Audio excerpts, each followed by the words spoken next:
They said the storm would take him before morning, and maybe that was the easiest lie to believe. The wind came down the valley like it had teeth that night, cutting through wool coats and frozen breath, turning the world into something smaller than a man's conscience.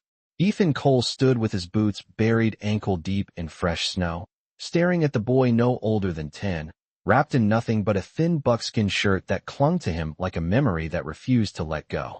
The boy wasn't crying. That was the part that stayed with Ethan. No begging, no shouting, just those dark eyes steady as the mountains themselves, watching every man who chose to look away. He shouldn't have been here, someone muttered behind Ethan, voice low, like saying it softer made it truer. Walter Briggs stood a few steps ahead, coat collar turned up, gloved hands resting easy at his sides, the kind of man who didn't need to raise his voice to be obeyed. "You cross into this land without permission," Briggs said, calm as a church sermon. "You take your chances." The boy didn't understand the words, not fully, but he understood the silence that followed. He understood what it meant when no one stepped forward. Ethan felt it then, something shifting inside his chest, slow and heavy, like a door he didn't want to open. He glanced down at the rope still hanging loose in his hand, the one he'd used to lead the boy out here, telling himself it was just part of the job, just following orders, just another night on the edge of a place where rules bent easier than men. "It's just for the night," one of the ranch hands said, not meeting anyone's eyes. "Storm will pass by dawn." But the sky didn't look like it planned on passing anything. The clouds pressed low, thick and unmoving, and the wind carried a sound that didn't belong to weather alone. Something older, something that had watched men make bad choices for longer than any of them had been alive. The boy shifted slightly, his bare feet pressing into the snow as if testing it, as if trying to understand what kind of world would leave him standing there. For a second, just a second, his eyes met Ethan's, and there was no accusation in them, no fear either, just a quiet question that didn't need words. Ethan looked away first.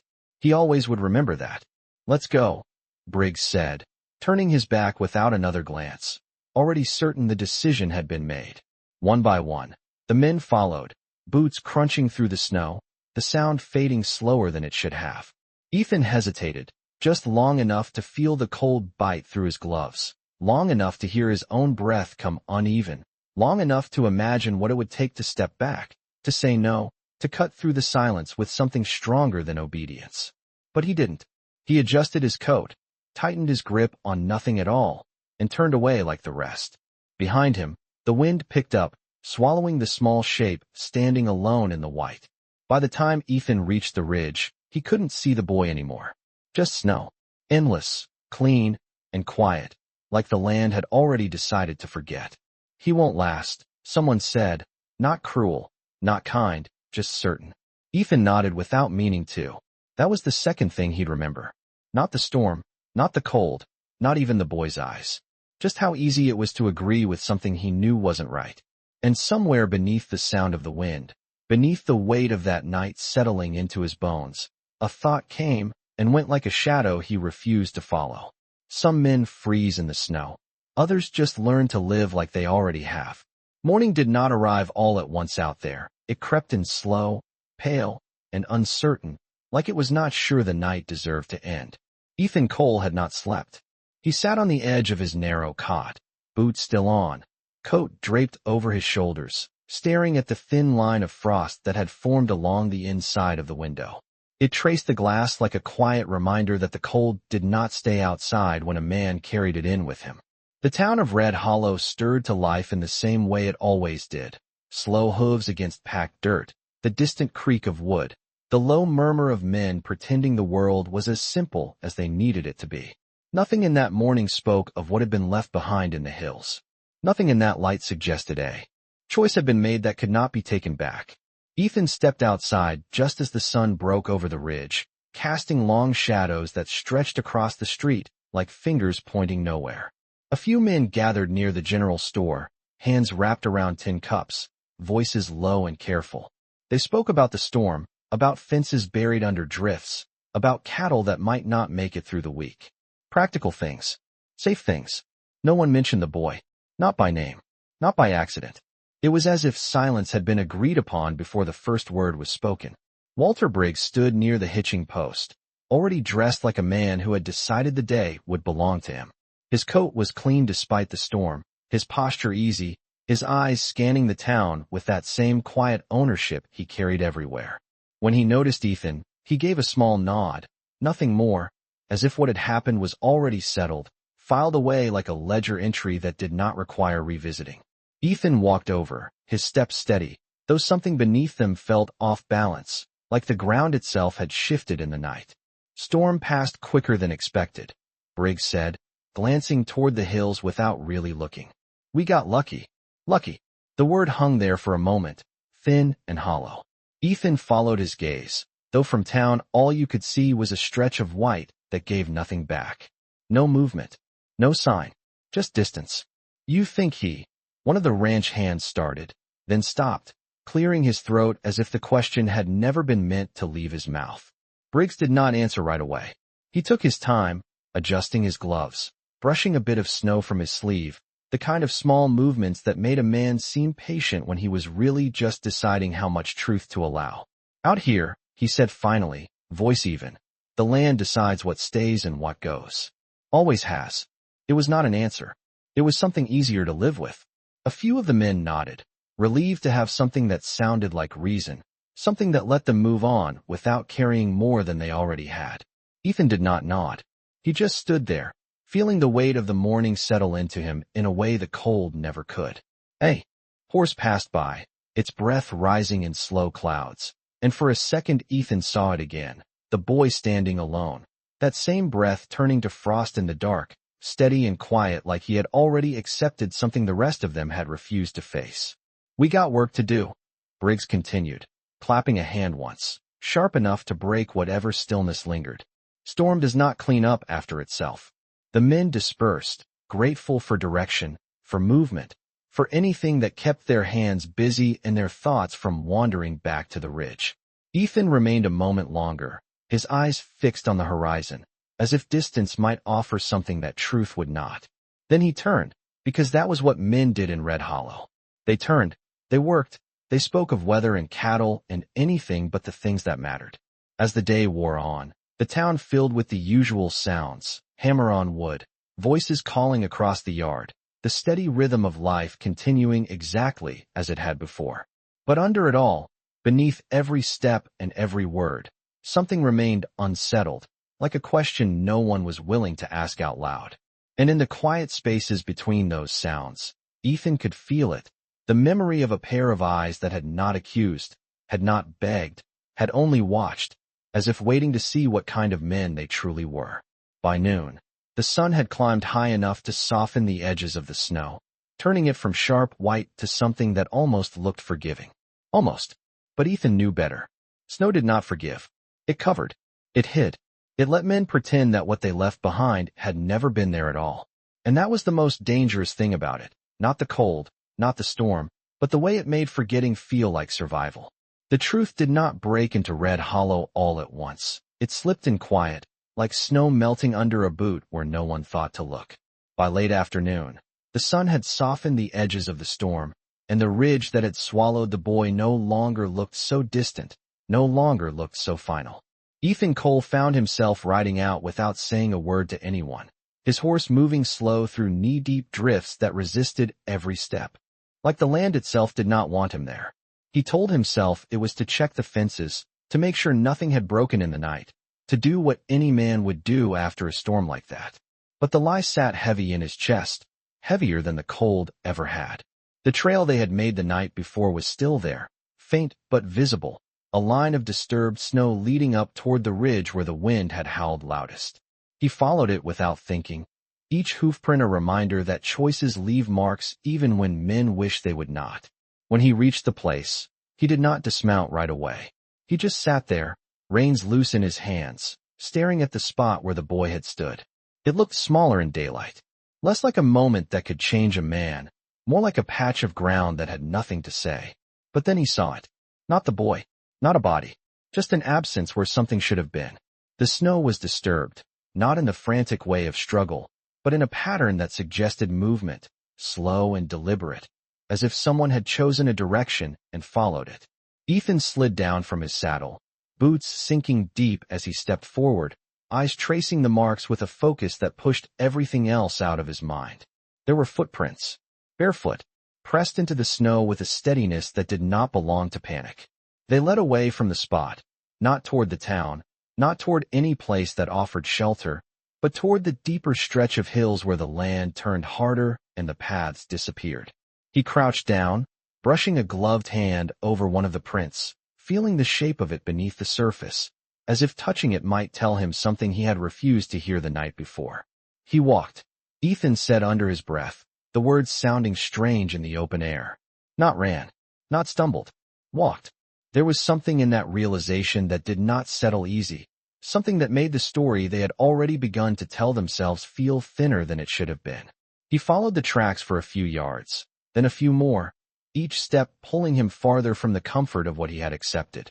The wind had begun to cover them, softening the edges, erasing details the same way time would, but they were still there, clear enough to understand. The boy had not been taken. The boy had not simply disappeared. He had chosen to move forward into a place that did not promise anything in return. Ethan stopped, straightening slowly, his breath visible in the cooling air. For a long moment, he said nothing, did nothing, just stood there with the weight of that quiet decision pressing in on him from all sides. Then he noticed something else, half buried near where the tracks began, something small that the wind had not yet claimed. He bent down and picked it up carefully, brushing away the thin layer of snow that covered it. It was a piece of carved wood, smooth from use, marked with lines that curved and crossed in a pattern he did not recognize, but understood carried meaning beyond its size. A necklace. Simple. Worn. Not something a boy would leave behind without reason.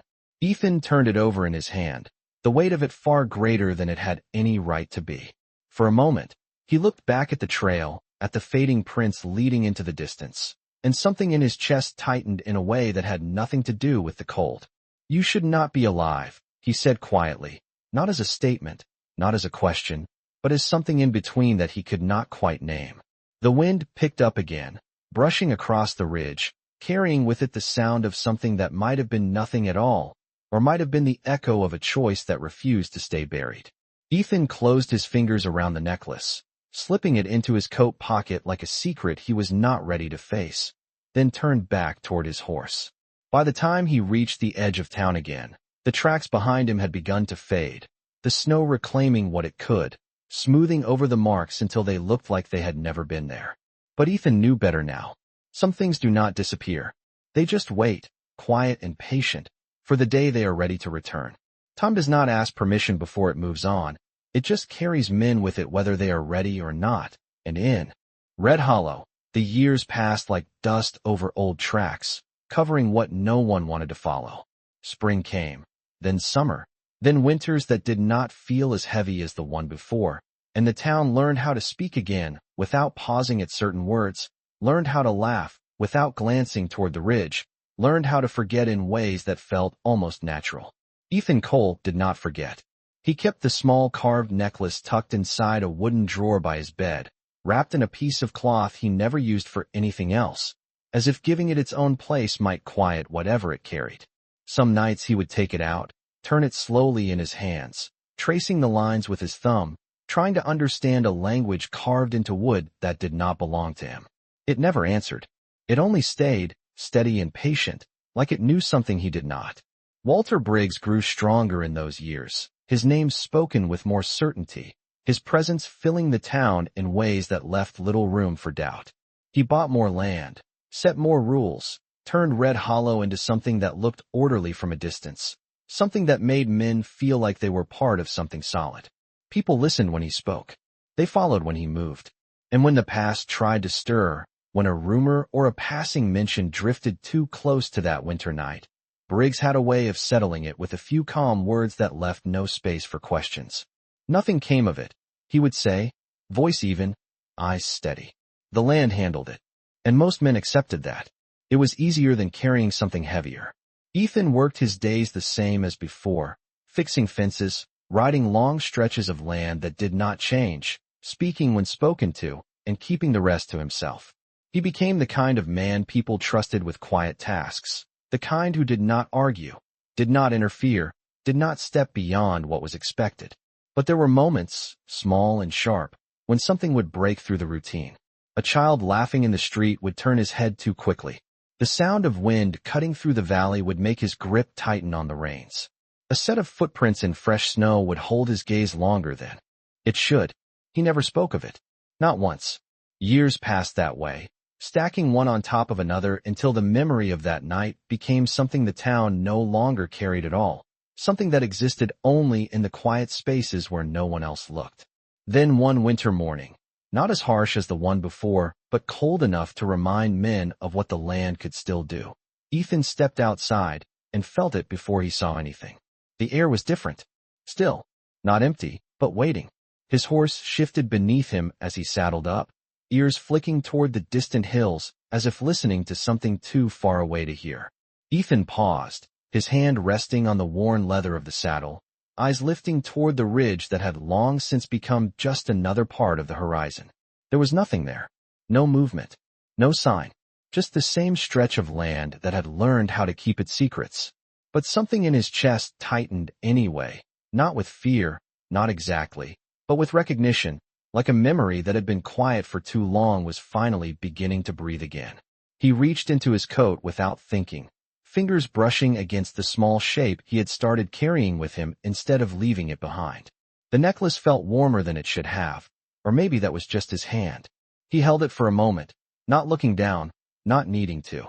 Somewhere beyond the hills, beyond the places men from Red Hollow ever bothered to go, something had continued. Something had grown. And the land, patient as always, had been waiting for the right time to let it return. The first sign was not the sound of horses or the sight of riders on the horizon. It was the silence that came before anything could be seen, the kind of silence that settles over a place when the land itself is listening. Ethan Cole felt it as he rode along the northern fence line. The usual noise of wind through dry grass gone still, the birds absent, even his horse stepping lighter as if it understood something had changed. He slowed without meaning to, his eyes lifting toward the distant hills where the snow still clung in patches along the higher ground, refusing to melt even under a steady sun. It had been years since he had ridden this far without a reason, years since he had allowed his thoughts to drift toward that direction without forcing them back. But that morning, something pulled at him, quiet but certain, like a memory that had finally decided it was time to be seen. He reined in near a rise that gave him a clear view of the valley beyond, the wide stretch of land that separated Red Hollow from everything else that did not belong to it. At first, there was nothing, just distance, just heat rising in slow waves off the ground. Then he saw it, so faint it could have been mistaken for dust, a thin line far off near the edge of sight, moving in a way that did not belong to wind or weather. Ethan narrowed his eyes, leaning forward slightly in the saddle, his hand resting unconsciously against his coat where the necklace lay hidden. The line shifted, grew, became something more defined, not one shape, but many, spaced in a pattern that spoke of intention rather than chance. Riders. More than a few. He did not count them, not yet, but he did not need to. The land carried a different kind of weight when groups moved like that, when distance did not scatter them, but held them together. His horse let out a low breath, ears pinned forward, sensing what the eye was only beginning to understand. Ethan did not move. He did not turn back toward town. He just watched, the way a man watches something he has been expecting without admitting it, something he has prepared for without knowing how. The riders did not rush. They did not break formation. They came forward at a steady pace, the kind that did not waste energy, the kind that knew exactly where it was going. As the distance closed, shapes became clearer, figures on horseback, tall and still, moving with a quiet control that made the open land feel smaller than it was. There were more than 10, more than 20, enough that the line stretched wide across the valley, enough that it could not be ignored or mistaken for anything else. Ethan felt his throat tighten, not with fear, but with recognition of something that had been building long before this moment.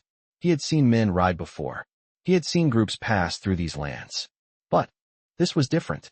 There was no urgency in it, no sign of pursuit or escape, just purpose carried forward in silence.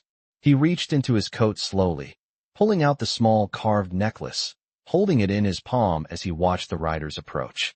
The lines etched into the wood caught the sunlight, faint but clear, and for the first time, he did not try to understand them. He did not need to. The land was already speaking. The riders drew closer, close enough now that he could see the way they sat their horses, straight-backed, steady, their eyes forward, not searching, not uncertain. They were not passing through. They were arriving. Ethan exhaled slowly, a breath he had been holding for years without realizing it. And in that moment, the weight of everything he had chosen not to face settled into something clear and undeniable. This was not a storm, not a passing shadow. This was something that had survived, something that had grown, something that had learned how to return. And as the line of riders continued forward, unbroken and unwavering, Ethan understood something he had spent years avoiding. The land had not forgotten. It had only been waiting. The riders did not slow as they crossed into the outer edges of Red Hollow. And that was the first thing that unsettled the town. Not fear, not anger, but the absence of hesitation. Ethan Cole rode ahead of them by the time the first rooftops came into view, his presence arriving like a warning no one had asked for, but everyone understood. A few men stepped out onto the street, drawn by something they could not yet name, hands resting near their belts out of habit more than intent, eyes narrowing against the sun as they tried to make sense of what was coming. "Who are they?" someone asked, voice low, already carrying the edge of something uneasy. Ethan did not answer. He just kept riding, his horse steady beneath him, his gaze fixed forward as if looking anywhere else would change nothing. Behind him, the line of riders stretched across the valley, no longer distant shapes, but men now, their presence filling the space between the hills and the town in a way that left no room for denial. They did not shout. They did not signal. They moved as one, quiet and deliberate, like the kind. A force that did not need to announce itself to be understood. Walter Briggs stepped out from the front of the general store, coat draped over his shoulders, his expression unchanged, though his eyes sharpened slightly as he took in the scene unfolding before him. He had seen many things in his years, enough to know when something could be controlled and when it could not. This was not something he recognized as either. "Ethan," Briggs called, his voice carrying across the open space, calm but firm, as if calling a man back to reason. Ethan slowed his horse, but did not stop, his hand resting lightly near his coat where the necklace lay hidden, the small weight pressing against him like a truth that had finally found its moment. "You want to explain what this is?" Briggs continued, taking a step forward, his boots pressing into the dirt with quiet authority. Ethan looked at him then, really looked, not at the man the town followed, not at the voice that had shaped so many decisions, but at something smaller beneath it, something that had always been there but easier to ignore. "They are not here for me to explain," Ethan said, his voice steady, though it carried something deeper now, something that had not been there before. The riders reached the edge of town and stopped as one, the line holding firm, their horses still, their presence filling the silence in a way that made every small sound feel louder than it should. No one moved. No one spoke. The town stood on one side, the riders on the other, the space between them not wide, but heavy with everything that had been left unsaid for too long. Ethan turned his horse slightly, positioning himself between the two, not as a barrier, not as a leader, but as something caught in the middle of a moment that had been building long before he understood it. Then he saw him. At the center of the line, one rider sat a little forward, not by much, but enough that the eye was drawn to him without effort. He was no longer a child. Time had done what it always did, shaping, hardening, turning something small into something that could stand without bending. But the eyes had not changed. Ethan felt it before he allowed himself to fully recognize it, the same. Steady gaze, the same quiet weight behind it, not accusing, not demanding, just present in a way that could not be ignored. The man's hand rested near his chest, and for a brief moment, the edge of something carved caught the light, a familiar shape, worn smooth by years that had not erased it. Ethan's breath slowed, his fingers tightening slightly where they held the reins. He did not need a name. He did not need confirmation. Some truths do not need to be spoken to be understood. The man dismounted slowly, his boots touching the ground with the kind of certainty that comes from knowing exactly where you stand. He took a step forward, then another, closing the distance between himself and the town without hurry, without threat, but with something far more difficult to face. Presence. Walter Briggs watched him approach, his expression holding, though the stillness in his posture had changed, just enough to suggest that whatever control he believed he had might not extend as far as he once thought. "State your business," Briggs said, his voice firm, though the words felt smaller against the silence that surrounded them. The man stopped a few yards away, his eyes moving briefly across the faces before settling on Ethan. For a moment, nothing happened. The wind did not rise. The ground did not shift. The world held its breath. And in that stillness, the past, buried under years of quiet and distance, stood up and faced them all. The man did not raise his voice when he finally spoke, and somehow that made every word carry farther than a shout ever could. "I came back," he said, his tone calm, steady, shaped by years that had taught him when to speak and when to let silence do the work. No one answered. The town stood still, caught between curiosity and something heavier they could not yet name. Walter Briggs stepped forward, his posture straight, his authority still intact, at least on the surface. "You came back to do what?" Briggs asked, his voice measured, as if this was just another negotiation, just another moment he could manage with the right words. The man's eyes did not leave Ethan. "To finish something that was left unfinished." The sentence settled into the air slowly, like dust that refused to fall. Ethan felt it in his chest, not as a threat, not as a warning, but as something far more difficult to carry. Recognition. He shifted in the saddle, then slowly dismounted, his boots hitting the ground with a weight that felt heavier than it should have. For a moment, he said nothing. He just stood there, facing the man who had once been a boy in the snow, the years between them shrinking into something that felt closer than it had any right to be. "You walked out of that storm," Ethan said quietly, not asking, not doubting, just speaking the truth he had carried alone for too long. The man gave a slight nod. "I learned early," he replied, "that the land listens. If you keep moving, it sometimes lets you live." There was no pride in his voice. No bitterness either. Just fact. The kind that did not need decoration. Ethan reached slowly into his coat, pulling out the carved necklace, the wood worn smooth by time and by the countless moments he had turned it over in his hands. He held it out, not as an offering, not as a defense, but as something that had never truly belonged to him. The man looked at it, his gaze softening just slightly, enough to reveal something beneath the surface, something that had not been taken by time or distance. He stepped forward and took it, his fingers closing around the wood with a familiarity that made the moment feel complete in a way Ethan had not expected. "You kept it," the man said, more observation than question. Ethan nodded once. "I did not know what else to do with it." A faint breath passed through the gathered riders behind him, not a reaction, not approval, just acknowledgement, like a shared understanding moving through them without words. Walter Briggs shifted his stance, the first real sign that something had moved beyond his reach. "If you came here to claim something," Briggs said, his voice tightening just enough to be noticed, "you will need more than stories and silence." The man turned then, finally giving Briggs his full attention, and in that shift, the balance of the moment changed in a way no one could ignore. "I did not come to take," he said. "I came to remind."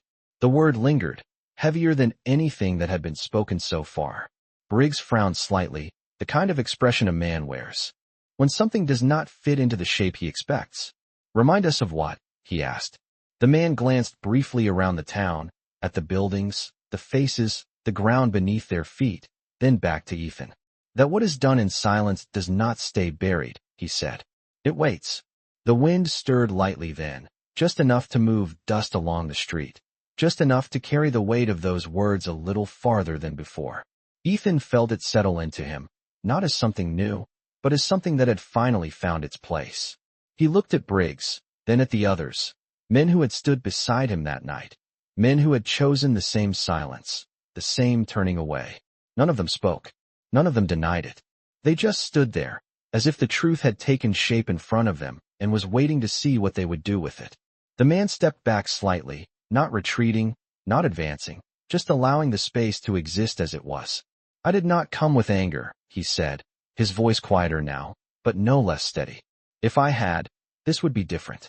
He let that hang for a moment, not as a threat, but as a simple fact that did not need to be proven. Then he looked at Ethan again, and for the first time, there was something else there, something that had not been present before. Not judgment. Not forgiveness.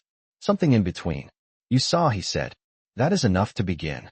And in that moment, Ethan understood something he had not allowed himself to see before. This was not about what had been done. It was about what would be faced now, in the open, where silence could no longer carry the weight alone. The silence did not break with shouting or movement. It shifted, slow and heavy, like a door opening that no one could close again. Ethan Cole felt every eye in the town settle somewhere between him and the man who had returned, as if the space between them held the answer to something no one had dared to ask for years. Walter Briggs took another step forward, his boots pressing firmly into the dirt, his presence still carrying weight, but no longer the kind that went unquestioned. You speak in circles, Briggs said, his tone controlled, though something beneath it had begun to tighten. If you have something to say it plain. The man held his gaze for a moment, then turned slightly, not away, but enough to include the others, the men who had stood there that night, the ones who had watched and said nothing, the ones who had learned how to forget. Plain is not always what men hear, he replied. But I will try. He paused, letting the quiet stretch just long enough that no one could pretend not to be listening. A boy stood in the snow. He continued, his voice steady, each word placed with care. He did not belong to your town. He did not take from you. He did not threaten you. But he was left there anyway. No one moved. No one denied it. The truth did not need to be argued. It had already taken its place. Ethan felt it press against him, heavier than any weight he had carried before, not because it was new, but because it was finally being spoken where others could hear it. Some of you remember, the man said, his eyes moving briefly across the faces in the crowd. Some of you chose not to. His gaze returned to Ethan, not harsh, not forgiving, just steady. But you saw. The words landed differently this time, not as a statement, but as something that required an answer.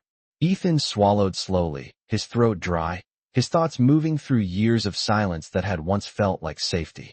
He looked at Briggs, at the men beside him, at the town that had allowed that night to become something distant and quiet. Then he spoke, his voice low, but clear enough that no one could mistake it. He is telling the truth. It was not loud.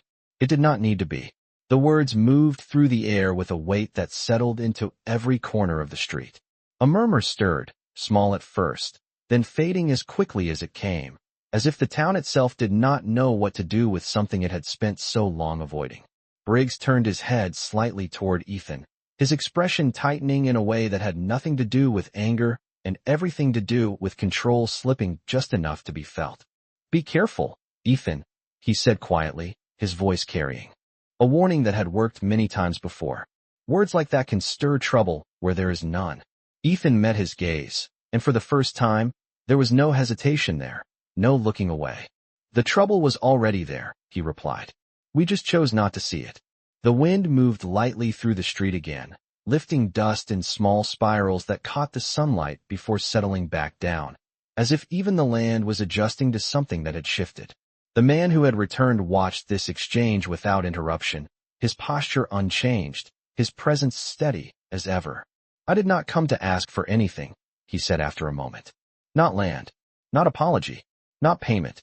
He let the words settle before continuing. I came so that what happened would be spoken where it was hidden. He turned his hand slightly, the carved necklace catching the light once more. That is enough. The simplicity of it struck harder than any demand could have. There was no threat in it, no condition, just truth, placed in the open where it could not be buried again. Ethan felt something in his chest loosen, not relief, not yet, but the beginning of something that had been held too tight for too long. Around him, the town stood in that same quiet, each person facing something they had once left behind. No one reached for a weapon. No one stepped forward to challenge what had been said. They simply stood there, as if the weight of it required stillness more than anything else. Walter Briggs said nothing more. For the first time since Ethan had known him, he had no words that could shape the moment into something easier to carry. And in that silence, something changed, not loud, not sudden, but real. The kind of change that does not announce itself, but once it arrives, it does not leave.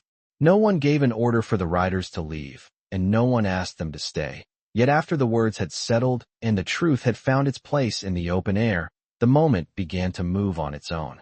The man who had returned stood for a few seconds longer, his eyes resting on Ethan one last time, not searching, not judging, just acknowledging something that had finally been spoken. Then he turned, simple as that, the motion, quiet but final, and walked back toward his horse with the same steady pace he had arrived with. The riders behind him shifted almost at once, not in a rush, not in relief, but in understanding, like a tide that knows when it is time to pull back. One by one, they turned their horses, the line reforming without command, without noise, the kind of movement that came from something shared rather than something ordered.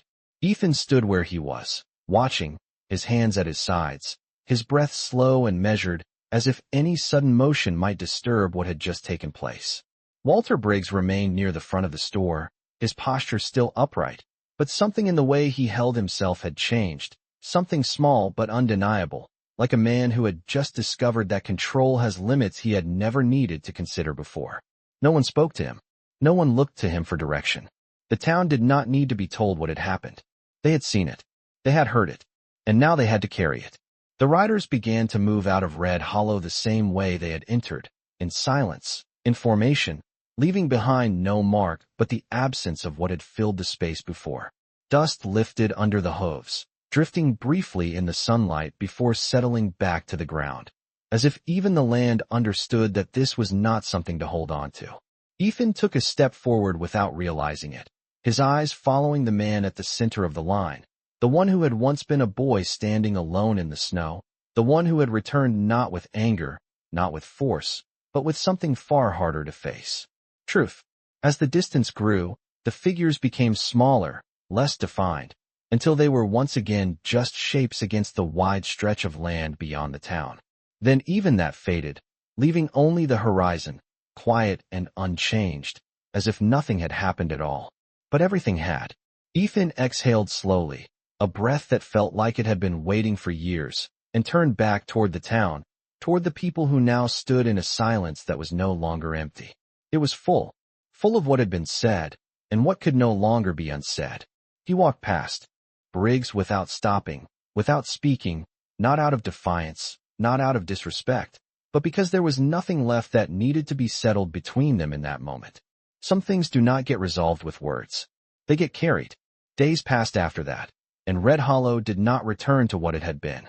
It still functioned, still worked, still moved through the routines that kept it alive, but something beneath it had shifted, subtle but permanent. Conversations changed. Pauses lasted longer. Eyes met where they once would have turned away. And when winter came again, as it always did, bringing with it the same cold wind and the same wide fields of white, no one in Red Hollow spoke lightly about the land anymore. They remembered. Not loudly, not often, but enough. Ethan Cole stood once more on the ridge one morning, the snow stretching out before him, clean and endless under a pale sky. He looked down at the place where it had all begun, the place that had once held a choice he could not take back. There were no footprints now, no marks, just snow. But he did not mistake that for emptiness. He knew better. He stood there for a long moment, the wind brushing past him, not harsh, not forgiving, just present, like everything else out here. Then he turned and walked back toward town, his steps steady, his gaze forward, carrying something with him that no storm could ever bury again. Out here, justice did not need a gun or a raised voice. It only needed to be seen, and once it was, it stayed, quiet as the land itself, waiting in every man who had the courage to remember.